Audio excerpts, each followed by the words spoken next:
आज हम बात करेंगे प्रोबेबिलिटी की। किसकी बात करेंगे? प्रोबेबिलिटी की बात करेंगे। प्रोबेबिलिटी क्या होती है, कुछ बेसिक कॉन्सेप्ट उसके समझने की कोशिश करेंगे।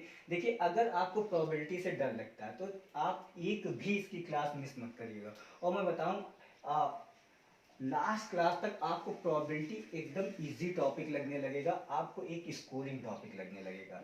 चलिए बात करते हैं प्रोबेबिलिटी की। तो प्रोबेबिलिटी में कुछ हम बेसिक कॉन्सेप्ट को समझने की कोशिश करते हैं। जब हम इन कॉन्सेप्ट को समझ लेते हैं तो इससे रिलेटेड जितने भी क्वेश्चंस हैं वो हमें बहुत इजी से समझ में आते हैं और हम आसानी से उनको सॉल्व कर लेते हैं, या उनसे प्रॉब्लम जो भी रिलेटेड प्रॉब्लम है उससे बहुत आसानी से सॉल्व हो जाती है। तो प्रोबेबिलिटी की बात करते हैं। प्रोबेबिलिटी क्या होती है? हम कह सकते हैं एक चांस ऑफ अकरेंस होता है, चांस ऑफ सक्सेस होता है, या एक रेशियो होता है जो बताता है कि हम कितने परसेंटेज सक्सेस हो सकते हैं किसी भी चीज़ को लेके। सिंपल है। प्रोबेबिलिटी ऑफ किसी भी इवेंट की हमें प्रोबेबिलिटी फाइंड करनी हो तो एक सिंपल सा फॉर्मूला आता है, number of favourable cases upon total number of cases, या number of favourable events upon total number of events. यहाँ पे केसेस और इवेंट्स का मतलब होता है पॉसिबल आउटकम। जब हम पॉसिबल आउटकम की बात करते हैं, यानी अगर हम बात करें कि कोई डाइस है, ठीक, एक थ्रो की गई, तो उसमें क्या होता है, उसमें 3 आने की क्या प्रोबेबिलिटी है। तो सिंपल हमें प्रोबेबिलिटी फाइंड करनी है तो हमें सबसे पहले पता होनी चाहिए दो चीज़ें। क्या? कि टोटल नंबर ऑफ केसेस कितने हैं, और जो हमें पूछा जा रहा है वो हमारे फेवरेबल इवेंट्स कितने हैं। तो अगर हम एक डाइस को थ्रो करते हैं तो 1 2 3 4 5 6, ये कितने हैं?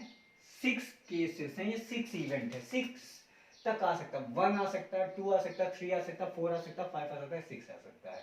अब हमसे पूछा गया प्रोबेबिलिटी ऑफ गेटिंग 3 क्या होगी। तो प्रोबेबिलिटी ऑफ गेटिंग 3 क्या होगी? तो 3 कितनी टाइम्स आया है? 1 टाइम आया है। तो हमारा फेवरेबल केस कितना हो गया? इवेंट हो गया 1, और टोटल नंबर ऑफ केसेस कितने हो गए? 6। दिस इज सिंपल फॉर्मूला, हमने अप्लाई किया और हमें आंसर मिल गया। तो ये तो रही बात प्रोबेबिलिटी की। अब प्रोबेबिलिटी में कुछ थोड़ा बेसिक कॉन्सेप्ट समझते हैं, देखते हैं उसमें इवेंट्स क्या होते हैं। इवेंट्स क्या होता है? सबसे पहले हम बात करते हैं, कभी भी इवेंट की बात करते हैं तो वो क्या होते हैं? हमारे पॉसिबल आउटकम होते हैं। तो सिंपल इवेंट क्या होता है? सिंपल इवेंट कहते हैं, मतलब जहां पे केवल एक ही आउटकम हो उसको हम क्या कहते हैं? सिंपल इवेंट कहते हैं। फिर कंपाउंड इवेंट क्या होता है? कंपाउंड इवेंट क्या ये होता है जहां पे एक से ज्यादा आउटकम आने की पॉसिबिलिटी हो, उसको हम क्या कहते हैं? कंपाउंड इवेंट कहते हैं। जैसे कि ये है, ये क्या है? कंपाउंड इवेंट है। यहाँ 1 भी आ सकता है, 2 भी आ सकता है, 3 आ सकता है, 4 आ सकता है। लेकिन सपोज करो एक ही डाइस है, उसमें चारों तरफ 6 ही है, तो वो क्या हो जाएगा? 6 ही है, तो वो हमारा सिंगल इवेंट हो जाएगा। अगर और ये जब एक से ज्यादा आउटकम होते हैं वहां कंपाउंड इवेंट हो जाता है। चलिए अब बात करते हैं कॉम्प्लीमेंट्री इवेंट की। कॉम्प्लीमेंट्री इवेंट क्या होता है? जब भी हम कोई भी जहां पे जो इवेंट्स हैं, चाहे एक हो, दो हो, तीन हो, चार हो, यानी जिसके 3 4 आउटकम हो, वो कभी एक साथ ना आए। मतलब अगर हम बात करते हैं जैसे कि एक कॉइन को टॉस करते हैं तो उसमें हेड और टेल दो इवेंट हो सकते हैं, और ये कभी एक साथ नहीं आ सकते। तो ये दोनों एक दूसरे के कॉम्प्लीमेंट्री इवेंट हुए। नेक्स्ट बात करते हैं फेवरेबल एंड अनफेवरेबल इवेंट।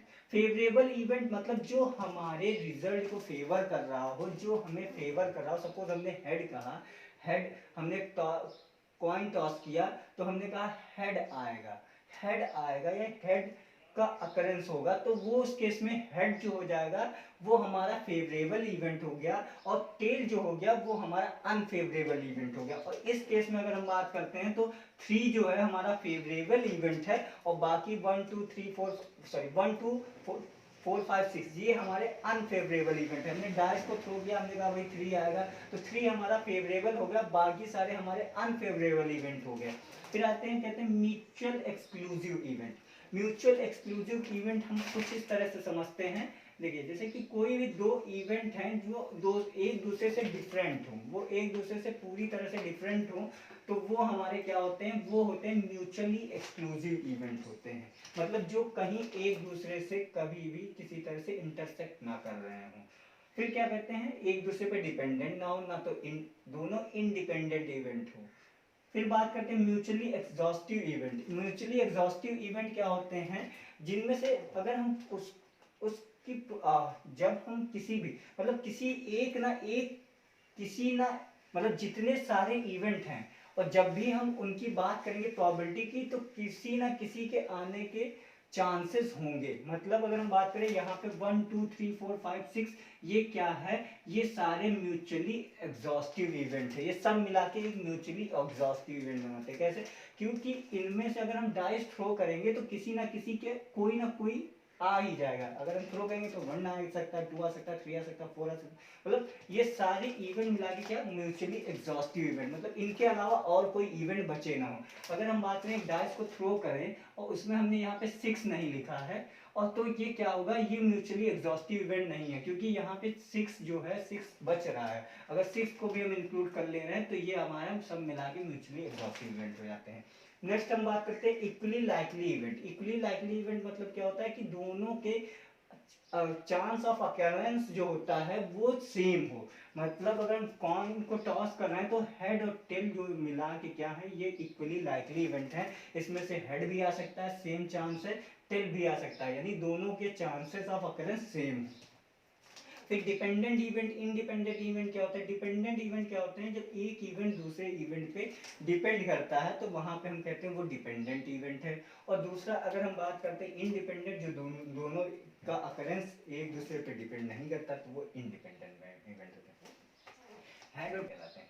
तो ये कुछ इस तरह के इवेंट्स हो गए। अब बात करते हैं इन इवेंट्स के बाद हम एक बात करते हैं कॉम्बिनेशंस की।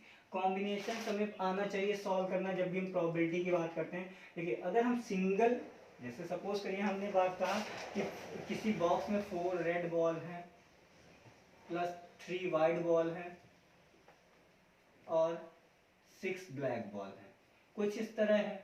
और हमसे पूछता है कि भैया बताइए कि आपको बताना है, यू हैव टू टेल कि what is the probability of getting one ball is drawn. If one ball is drawn, what is the randomly drawn, what is the probability of getting one red ball? तो हम simple सी बात करेंगे। यहाँ हम देखिए क्या difference समझिए, हम 1 रेड बॉल की बात कर रहे हैं तो 1 रेड बॉल की बात अगर की जा रही है तो टोटल नंबर ऑफ हमारे पास फेवरेबल केसेस कितने हैं? 4 upon total number of cases कितने हैं? 7 6 13 13। हमने ये किया और हमें क्या आंसर मिल गया? प्रोबेबिलिटी ऑफ 1 रेड बॉल मिल गई। हमने एक बॉल ड्रॉ की। लेकिन अगर हमसे कहता है कि हमने 3 बॉल ड्रॉ की है, 3 बॉल रेंडमली निकाली है, तब आपको बताना है कि क्या प्रोबेबिलिटी होगी गेटिंग रेड बॉल। तो उस केस में हमें क्या यूज करना होगा? उस केस में हमें कॉम्बिनेशन यूज करना होगा। और वो हम कैसे सॉल्व करेंगे? डिफरेंस समझिए, जब हम एक बॉल ड्रॉ कर रहे हैं तब हम सिंपल प्रोबेबिलिटी फेवरेबल इवेंट निकाल रहे हैं। लेकिन अगर हमने कहा कि भाई हमने 2 बॉल ड्रॉ की, हमने 4 बॉल ड्रॉ की या हमने 3 बॉल ड्रॉ की, तो उस केस में क्या प्रोबेबिलिटी होगी कि वो रेड बॉल हो? तो वहां पे हम कॉम्बिनेशन यूज करेंगे और हम कुछ इस तरह यूज करेंगे।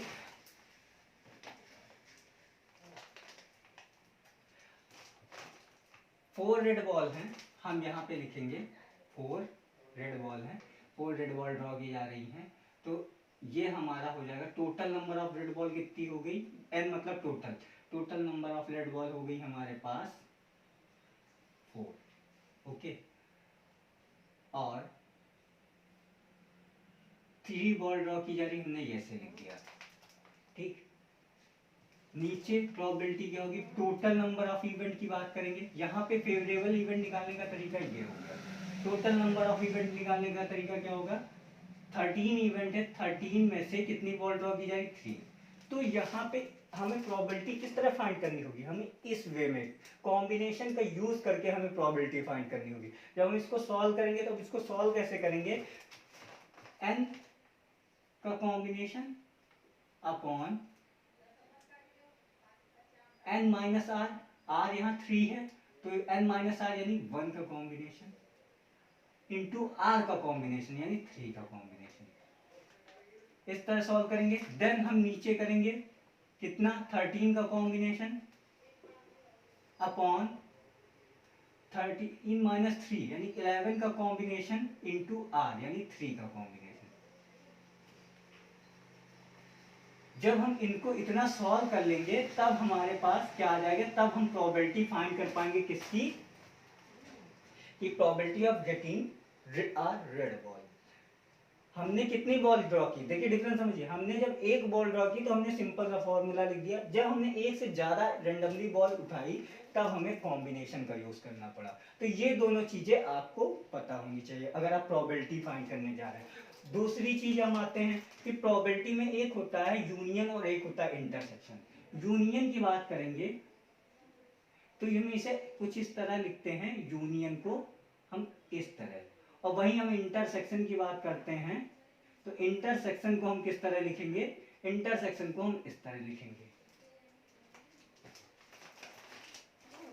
अगर यहां पे बात की जाए यूनियन और इंटरसेक्शन की, तो यूनियन,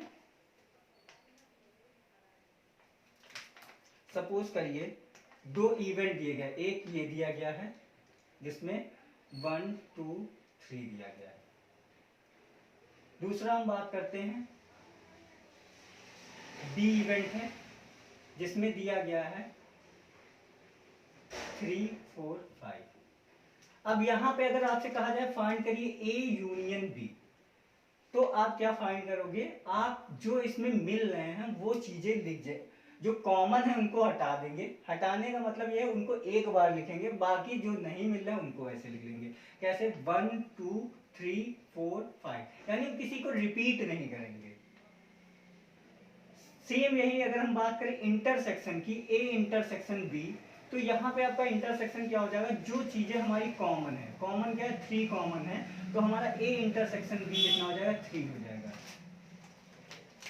आई होप ये आपको क्लियर हो गया होगा। यूनियन मतलब जो चीजें हमें मिल रही हैं वो भी लिख रहे हैं, जो चीजें नहीं मिल रही हैं वो भी लिख रहे हैं, लेकिन रिपीटेशन नहीं कर रहे हैं कि भाई 3 यहाँ भी है 3 यहाँ भी है तो हमने दोनों 3 को 2 टाइम लिख दिया, नहीं, जो चीजें मिल रही हैं वो लिखी जा रही है, जो चीजें नहीं मिल रही हैं वो भी लिखी जा रही है।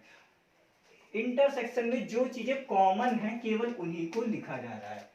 तो ये कुछ बेसिक कॉन्सेप्ट ऑफ प्रोबेबिलिटी हो गए। अब इनमें हमको देखिए, अगर हम जब भी प्रोबेबिलिटी फाइंड करने जा रहे हैं तो हमें सिंपल सा पता होना चाहिए कि हमें कि जो हमारा फेवरेबल इवेंट है वो कितने हैं और जो अनफेवरेबल इवेंट है वो कितने हैं, प्लस टोटल इवेंट कितने हैं। अगर ये हमें 3 चीजें पता है तो हमें प्रोबेबिलिटी निकालने में कोई दिक्कत ही नहीं हो सकती है।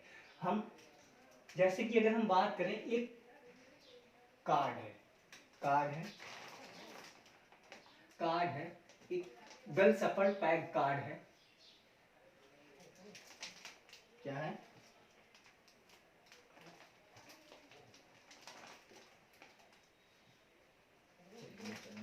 हम बात करते हैं कार्ड्स हैं हमारे पास, तो कार्ड में से एक किंग ऑफ रेड आने की क्या प्रोबेबिलिटी, अगर आपसे पूछता है एक वेल पैक्ड कार्ड है उसमें से हमने एक पत्ता ड्रॉ किया, एक पत्ता निकाला, एक कार्ड निकाला, तो उसमें बताइए किंग आने की क्या प्रोबेबिलिटी है, किंग की प्रोबेबिलिटी बताइए। किंग ऑफ रेड कलर आपसे पूछ लिया, कहा रेड कलर का किंग आने की क्या प्रोबेबिलिटी है, रेड कलर का किंग आने की क्या प्रोबेबिलिटी है। या फिर आपसे पूछ रहा किंग आने की क्या प्रोबेबिलिटी है, आपसे पहले पूछा किंग आने की क्या प्रोबेबिलिटी है। तो हमें सबसे पहले पता होना चाहिए हमारे पास टोटल सम पॉपुलेशन साइज क्या है, यानी हमारे पास टोटल इवेंट कितने हैं। तो हमें ये पता है कि एक कार्ड 52 कार्ड्स होते हैं, एक हम कहते हैं एक पैकेट में कितने होते हैं, एक पैकेट में 52 कार्ड्स होते हैं। अब दूसरा हमें पता होना चाहिए, यानी हमें टोटल नंबर ऑफ इवेंट हमें पता है वही 52 होता है। फिर दूसरा हमें पता होना चाहिए किंग कितने हैं। अगर आपको नहीं पता तो आप फाइंड नहीं कर पाओगे, अगर आपको पता है तो आपके लिए सिंपल है, किंग कितने होते हैं, 4 होते हैं, तो किंग आने की प्रोबेबिलिटी क्या होगी, 1/13 होगी।